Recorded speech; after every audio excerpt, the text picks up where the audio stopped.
तो हेलो दोस्तों, little star class में आपका स्वागत है। जैसे कि आपको पता है कि जो हमारा फर्स्ट वीडियो है, इस वीडियो में हम लोग सबसे पहले बात करने वाला है स्थित कोणमिति चैप्टर अध्याय के बारे में। त्रिकोणमिति चैप्टर जो है बाबू, ये 20 से 22 नंबर का एग्जाम में पूछ लेता है, ठीक है।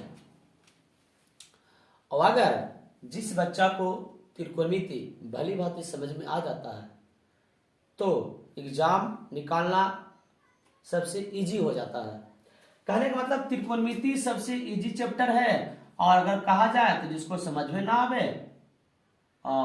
उसके लिए तो पहाड़ है। वैसे भी कोई भी काम हो, जो काम आपको समझ में नहीं आ रहा वो आपके लिए ज्यादा कठिन हो जाता है।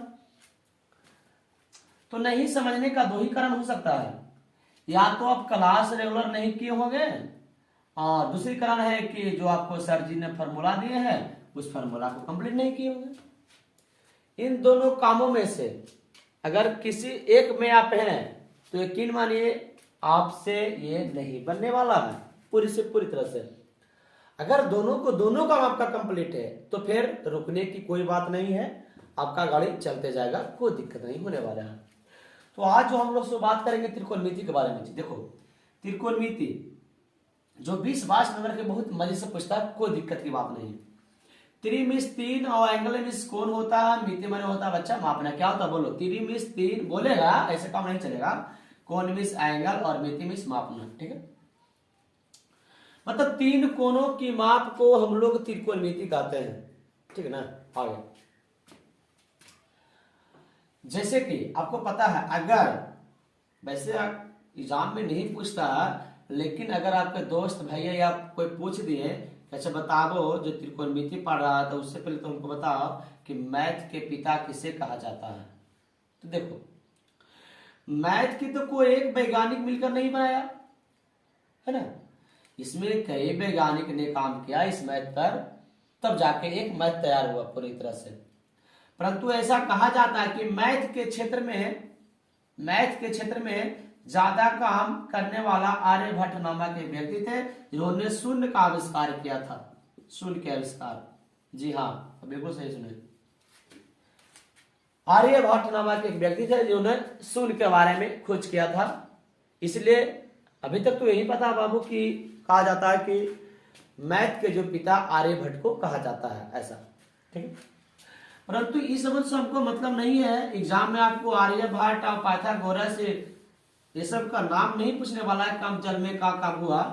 आपसे एग्जाम में सीधा सीधी बात करेगा, क्वेश्चन देगा और आपको कहेगा बनाने के लिए। तो टेंशन लेने की बात नहीं। 5, 6, 7 वीडियो होगा पार्ट बाय पार्ट। अगर आप देख लेते हैं तो त्रिकोणमिति आपका कंप्लीट हो जाएगा, कोई इसमें दिक्कत की बात नहीं। सबसे पहले बात कि त्रिकोणमिति में 6 निष्पत्तियां होती है। निष्पत्तियां का हम लोग फलन भी कहते हैं। फलन त्रिकोणमिति में टोटल 6 फलन होते हैं, जिसमें से आपको पता होगा। अगर नहीं पता है तो अगर आप छोबों के छोबों नाम याद कर लेते हैं तो त्रिकोणमिति आपका पूरा खत्म हो जाएगा। कैसे खत्म होता है उसको मैं बताता हूं, ठीक है। Sine theta, cos theta, tan theta, cosec theta, sec theta और कोट थीटा, यही इसका छोबो निष्पत्तियां जी। देखो 1, 2, 3, 4, 5 छोबो हो गया ना। अगर छोबो के छोबो अगर आपको याद है तो बस मैथ में 20 से 22 नंबर आपका है। बोलेगा सर आप हमसे बकवास कर रहे हैं। बकवास नहीं कर रहे हैं, ठीक है। आप याद करिए ना केवल इसको, बस यही छोबो होता है। उसके बाद देखो हम क्या करने वाले हैं इसमें कारनामा, जो आपको दिखेगा यहाँ पर। Sine theta, cos theta, tan theta, cosec theta, sec theta, cot theta, याद हो जाएगा। Sine theta, cos theta, tan theta, cosec theta, sec theta, cot theta. अब देखो इसमें जो 3 होता है, ऊपर से 3, इन तीनों मेन होता है। मेन कहने का मतलब प्रमुख व्यक्ति, ठीक है। साइन कॉस टैन इन तीनों प्रमुख व्यक्ति होता है, और इसके माध्यम से हम लोग इस वन को काम करते हैं, ठीक है। अगर आपसे कोई पूछ दिया कि साइन थीटा का उल्टा, तो देखो बाबू, साइन कोसेक के साथ उल्टा चलता है, कॉस सेक के साथ उल्टा चलता है, और टैन कॉट के साथ उल्टा चलता है। तो साइन हो जाएगा बाबू 1 कोसेक थीटा। आप ऐसे भी तो कर सकते हैं ना कि कोसेक जो थीटा होता है 1 साइन थीटा के उल्टा होता है, यानी कि दोनों आपस में बराबर है। कहने का मतलब आपके घर में तराजू होगा, और इस तराजू इस तरह से होगा ना, एक तरफ 5 kg का आप बटखारा धर दीजिए, और एक तरफ आप ढेर सारा आलू चढ़ा दीजिए। जब ये बीच में आ जाता है तो ऐसा कहा जाता है कि दोनों आपस में इक्वल होगा, बराबर होगा। ठीक उसी प्रकार ये जो आपका इंडिकेट करता है बराबर के यहाँ पर, ठीक है, उस प्रकार ये जो चिन्ह है ये बराबर कहने का मतलब इन दोनों आपस में क्या होता है, बराबर। ठीक उसी प्रकार से टैन थीटा को कह सकते हैं 1 कॉट थीटा, तो कॉट थीटा को भी कह सकते हैं 1 टैन थीटा। अच्छा, ऐसे भी तो कर सकते हैं ना, कॉस थीटा को कह सकते हैं 1 सेक थीटा उल्टा में, तो सेक थीटा को कह सकते हैं 1 कोस थीटा। ठीक है, तो त्रिकोणमिति में तो बाबू अब से कोई पूछ दिया कि त्रिकोणमिति के कितनी निष्पत्तिता बोलेगा, 6 होता है, sine cos tan cosec sec और कोट। अगर फलन पूछ दे कितना फलन, तो वही है बाबू। इसमें से 3 प्रमुख व्यक्ति होता है, जिसको मुखिया का दो अपने पंचायत का प्रमुख वही होता है, मेन व्यक्ति, sine theta cos theta tan theta. इसका तीनों चचेरा भाई, कहने का मतलब cosec theta sec theta cot theta. देखो साइन थीटा को लिख सकते हैं 1 कोसेक थीटा, कोसेक थीटा को लिख सकते हैं 1 साइन थीटा, टैन थीटा को लिख सकते हैं 1 कोट थीटा, और कोट थीटा को लिख सकते हैं 1 टैन थीटा। इधर देखो कॉस थीटा को लिख सकते हैं 1 सेक थीटा, सेक थीटा को लिख सकते हैं 1 कोस थीटा। चलिए यहां तक क्लियर है? अगर यहां तक क्लियर है तो ठीक है। अगर आप लिखना चाहते हैं तो लिख सकते हैं स्टार में कि त्रिकोणमिति में 6 निष्पत्तियां होती है। कौन कौन होता है, एक बार फिर से, sine theta cos theta tan theta, इन तीनों प्रमुख व्यक्ति है। इसके अलावा और भी होता है cosec theta sec theta cot theta. चलो, क्या आपको इतना याद हो गया? अभी देखो बच्चा, अभी जो है आपका बेसिक चल रहा है, बेसिक त्रिकोणमिति का। अगर बेसिक आपका कंप्लीट हो जाता है, कहने का मतलब अगर किसी पेड़ का जड़ी मजबूत हो जाता है तो उसमें से अगर कितनों भी फल लग जाएगा तो वह पेड़ गिरने वाला नहीं है। ठीक उसी प्रकार अगर आपका जड़ी मजबूत हो जाता है तो एग्जाम में किसी भी तरह का क्वेश्चन दे आपसे छूटने वाला नहीं है। ठीक है, तो ये हम लोग बात करेंगे। लिख ले छोबो, चलिए इसको मैं मिटा रहा हूं, आगे ध्यान दीजिएगा। अब बात रह गया कि देखो आपने फॉर्मूला पढ़ा होगा, साइन थीटा बराबर कॉस थीटा बराबर, कॉस थीटा बराबर क्या होता है, टैन थीटा बराबर क्या होता है, कॉट थीटा इधर लिख दो, कॉसेक थीटा बराबर क्या होता है, सेक थीटा बराबर क्या होता है, और कॉट थीटा बराबर क्या होता है। लेकिन इससे पहले तो आप आपको तो बता ही नहीं गया है, बता गया नहीं कि जो त्रिकोणमिति है, त्रिकोणमिति में हम लोग बाबू समकोण त्रिभुज का प्रयोग करते हैं। ये समकोण त्रिभुज, इसको नाम है कौन त्रिभुज, तो समकोण त्रिभुज। समकोण त्रिभुज अगर आपसे पूछेगा कि समकोण त्रिभुज का डिग्री का, तो आप बताइएगा 90 डिग्री का। देखो मान लो कि ये तुम खड़ा है, आपका यहाँ पैर हो गया, तो आप खड़ा है तो आपके जो पैर है नीचे जमीन से सटा हुआ वहां पर जो एंगल बनेगा, यही एंगल का डिग्री का होता है 90 डिग्री का। यही आपका समकोण त्रिभुज है।